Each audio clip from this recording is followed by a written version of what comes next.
Em Tessalônica. Tendo passado por Anfípolis e Apolônia, chegaram a Tessalônica, onde havia uma sinagoga judaica. Segundo o seu costume, Paulo foi à sinagoga e por 3 sábados discutiu com eles com base nas Escrituras, e explicando e provando que o Cristo deveria sofrer e ressuscitar dentre os mortos, e dizia: Este Jesus que lhes proclamo é o Cristo. Alguns dos judeus foram persuadidos e se uniram a Paulo e Silas, bem como muitos gregos tementes a Deus, e não poucas mulheres de alta posição. Mas os judeus ficaram com inveja. Reuniram alguns homens perversos dentre os desocupados e com a multidão iniciaram um tumulto na cidade. Invadiram a casa de Jason em busca de Paulo e Silas, a fim de trazê-los para o meio da multidão. Contudo, não os achando, arrastaram Jason e alguns outros irmãos para diante dos oficiais da cidade, gritando: Estes homens que têm causado alvoroço por todo o mundo, agora chegaram aqui. E Jason os recebeu em sua casa.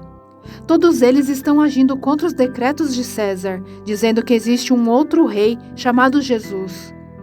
Ouvindo isso, a multidão e os oficiais da cidade ficaram agitados. Então receberam de Jason e dos outros a fiança estipulada e os soltaram. Em Bereia. Logo que anoiteceu, os irmãos enviaram Paulo e Silas para Bereia. Chegando ali, eles foram à sinagoga judaica. Os bereanos eram mais nobres do que os tessalonicenses, pois receberam a mensagem com grande interesse, examinando todos os dias as Escrituras para ver se tudo era assim mesmo. E creram muitos dentre os judeus, bem como dentre os gregos, um bom número de mulheres de elevada posição e não poucos homens.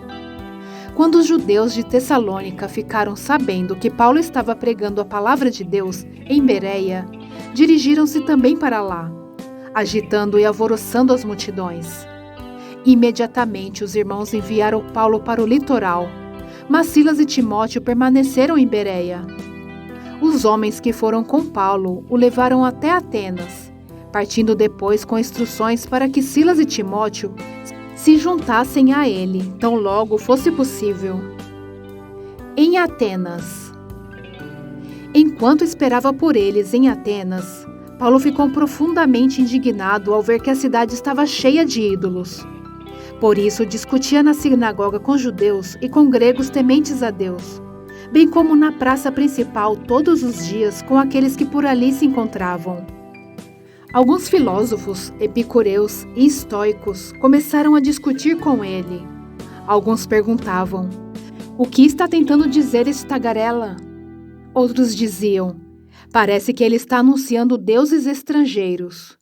Pois Paulo estava pregando as boas novas a respeito de Jesus e da ressurreição. Então o levaram a uma reunião do Areópago, onde lhes perguntaram: Podemos saber que novo ensino é esse que você está anunciando?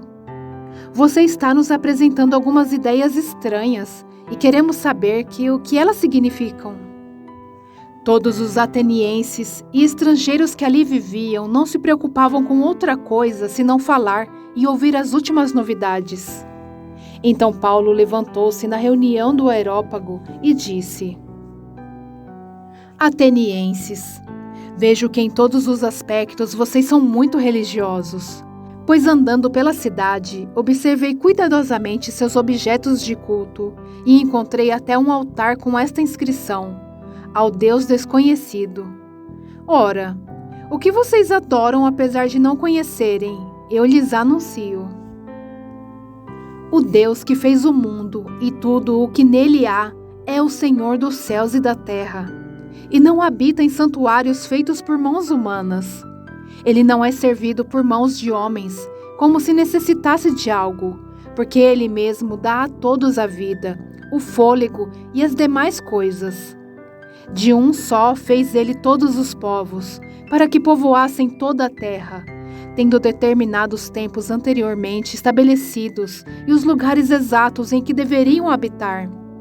Deus fez isso para que os homens o buscassem e talvez, tateando, pudessem encontrá-lo, embora não esteja longe de cada um de nós.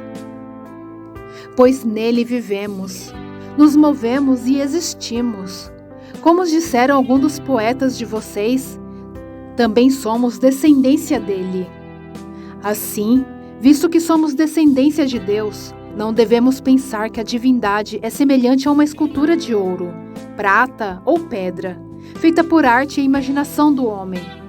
No passado, Deus não levou em conta essa ignorância, mas agora ordena que todos, em todo lugar, se arrependam. Pois estabeleceu um dia em que há de julgar o mundo com justiça, e por meio do homem que designou, e deu provas disso a todos, ressuscitando-o dentre os mortos. Quando ouviram sobre a ressurreição dos mortos, alguns deles zombaram e outros disseram: a esse respeito nós o ouviremos outra vez. Com isso, Paulo retirou-se do meio deles. Alguns homens juntaram-se a ele e creram. Entre eles estava Dionísio, membro do Areópago, e também uma mulher chamada Damares, e outros com eles.